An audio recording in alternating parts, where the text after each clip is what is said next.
구속사 5분 메시지. 오늘의 말씀은 구속사 시리즈 제4권 신비롭고 오묘한 섭리 내용 중 북이스라엘 열왕들의 역사 여로보암 세 번째가 되겠습니다. 지난 시간에 우리는 첫째로 하나님의 약속보다 인간의 생각을 붙잡은 여로보암에 대해서, 두 번째로 하나님의 사람의 경고를 듣고도 무시한 여로보암에 대해 살펴보았습니다. 이 시간에는 세 번째로 하나님의 최후 경고를 듣고도 회개하지 않아 멸망받은 여로보암에 대해 살펴보며 이를 통해 주시는 구속사적 교훈을 알아보도록 하겠습니다. 마비되었던 여로보암의 손이 회복된 이후에도 악한 길에서 돌이키지 않자 하나님께서는 여로보암의 맏아들 아비야를 병들게 하심으로 최후의 경고를 보내셨습니다. 그러자 여로보암 왕은 자기 아내를 변장시켜 실로에 있는 하나님의 사람 아히야를 찾도록 했는데, 그는 여로보암이 왕이 될 것을 예언한 선지자였습니다. 여로보암은 참 선지자 아히야를 오랫동안 찾지 않다가 자기 아들이 병에 걸리자 갑자기 그 선지자를 떠올린 것입니다. 그리고 여로보암은 금송아지를 섬기며 하나님의 율법을 어기고 있었으므로 아히야의 책망을 염려하여 신분을 노출시키지 않기 위해 그의 아내를 변장시켰습니다.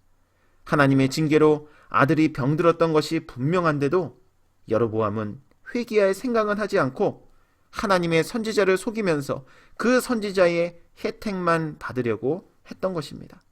그러자 아히야 선지자는 말했습니다. 열왕기상 14장 6절과 7절 말씀 볼 때, 여로보암의 처여 들어오라.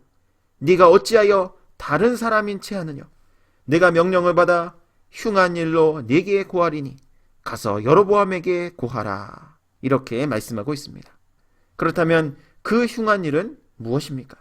그것은 하나님께서 여로보암에게 다윗의 집을 찢어주셨지만 그가 정직하게 행하지 않고 이전 사람들보다 더 악을 행하며 우상을 만들어 하나님의 노를 격발하였기에 여로보암에게 속한 사내를 모조리 죽일 것이며 그 가족을 거름더미처럼 쓸어버리신다는 예언의 말씀이었습니다.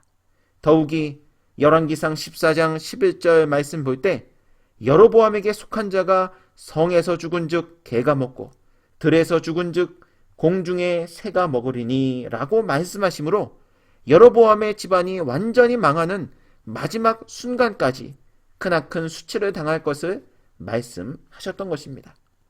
이처럼 하나님의 경고를 무시하고 회개하지 않는 사람은 왕이라도 비참하게 멸망하게 되는 것입니다. 그런데 무엇보다 하나님의 노를 격동시킨 일이 있었는데, 그것은 여로보암이 자기만 범죄할 뿐만 아니라 백성들도 범죄케 했다는 사실입니다. 열왕기상 15장 30절 말씀 볼 때, 이는 여로보암이 범죄하고 또 이스라엘로 범하게 한 죄로 인함이며 또 저가 이스라엘 하나님 여호와의 노를 격동시킨 일을 인함이었더라. 이렇게 말씀하고 있습니다. 그래서 훗날 여로보암의 길이라는 표현은 하나님의 노를 격발시키고 온 이스라엘로 범죄케 하는 길을 나타내는 관용어가 되고 말았다고 성경 여러 곳에서는 증거하고 있습니다. 사랑하는 성도 여러분, 이처럼 여로보암 왕가는 모든 사내가 들판에서 개와 새의 먹이가 될 것이라는 심판의 길을 걷게 되었지만, 여로보암의 아들 아비야만큼은 병에 걸려서 죽어 온 이스라엘의 애도 속에서 묘실에 장사되었습니다. 여로보암과 관계된 모든 자들이 끔찍하게 사륙을 당하고 죽어서도 묘실에 들어가지 못하고 길가에 방치되어 짐승들의 먹이가 되었음에도 불구하고 아비야만은 하나님을 기쁘시게 하는 선한 뜻을 품었기에, 즉 예루살렘의 절기를 지키러 올라가고 이를 막기 위해 세워놓은 보초들을 철수시키는 일을 행했기에 그는 여로보암 가문에서 유일하게 축복을 받아 묘실에 들어가게 되었던 것입니다. 여러분, 아무리 하나님을 등진 가문이라 할지라도 믿음으로 하나님을 기쁘시게 한다면 모든 저주를 끊고 축복을 받을 수 있는 것입니다.